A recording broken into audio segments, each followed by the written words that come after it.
తెలంగాణ బీజేపీలో అసలేం జరుగుతోంది? కమలం గూటిలో సెగలు రేపుతున్న ఆ రహస్య సమావేశం వెనక ఉన్న అసలు కథేంటి? కేవలం బర్త్డే కేక్ కట్ చేయడానికే ఆ 7 ఎమ్మెల్యేలు కలిశారా, లేక ఏదైనా కొత్త స్కెచ్ వేశారా?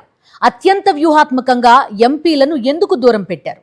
తెలంగాణ కాషాయ దళంలో ఉన్నట్టుండి వేడి పెరిగింది.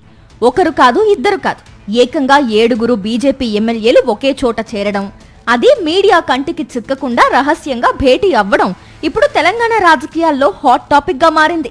సిర్పూర్ ఎమ్మెల్యే పాల్వాయి హరీష్ బాబు బర్త్డే పార్టీ కోసమే వీరంతా కలిశారని పైకి చెబుతున్నారు. కానీ లోపల మాత్రం పక్కా పొలిటికల్ ప్లాన్ ఏదో రూపుదిద్దుకుందనే చర్చ సాగుతోంది. కేవలం కేక్ కట్ చేసి శుభాకాంక్షలు చెప్పడానికి 4 గోడల మధ్య 2 గంటలకు పైగా చర్చలు జరపడానికి చాలా తేడా ఉంటుందంటున్నారు రాజకీయ విశ్లేషకులు.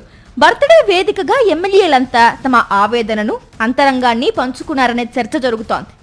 మీటింగ్ మొత్తం మీద ట్విస్ట్ ఏంటంటే ఎంపీలను పూర్తిగా దూరం పెట్టడం. కేవలం ఎమ్మెల్యేలు మాత్రమే కలిసి వాళ్ళలో వాళ్ళు మాట్లాడుకున్నారు. ఇటీవల బీజేపీ జాతీయ నేత నితిన్ నబీన్ తెలంగాణలో పర్యటించారు. పార్టీ పరిస్థితిపై, నేతల తీరుపై సమీక్ష జరిపారు. పార్టీలో ఎంపీల హవానే నడుస్తోందా? ఎమ్మెల్యేల వాయిస్ కు విలువ లేదా? ప్రస్తుతం పార్టీలో నడుస్తున్న ఈ చర్చకు మరింత ఆజ్యం పోసేలా తమ ఉనికి బలంగా చాటడం కోసం 7 ఎమ్మెల్యేల మీటింగ్ జరిగిందనే ఊహాగానాలు వినిపిస్తున్నాయి. బీజేపీ రాష్ట్ర కార్యాలయంలో తమకు ఓ ప్రత్యేక ఛాంబర్ ఉండాలని ఈ ఎమ్మెల్యేలు డిమాండ్ చేయబోతున్నట్లు తెలుస్తోంది.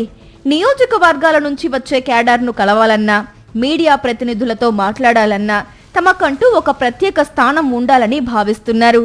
అయితే ఇది కేవలం రూమ్ కోసమేనా, లేక పార్టీలో తమ పట్టును, ప్రాధాన్యతను పెంచుకోవడానికి వేసిన ఎత్తుగడనా అనేది తేలాల్సి ఉంది. మొత్తం మీద తెలంగాణ బీజేపీలో ఏదో జరుగుతోంది. అదేంటి అనేది త్వరలోనే బయటపడుతుంది. మరిన్ని అప్డేట్స్ కోసం ఛానల్ ను సబ్స్క్రైబ్ చేయండి. నోటిఫికేషన్స్ కోసం బెల్ ఐకాన్ పై క్లిక్ చేయండి.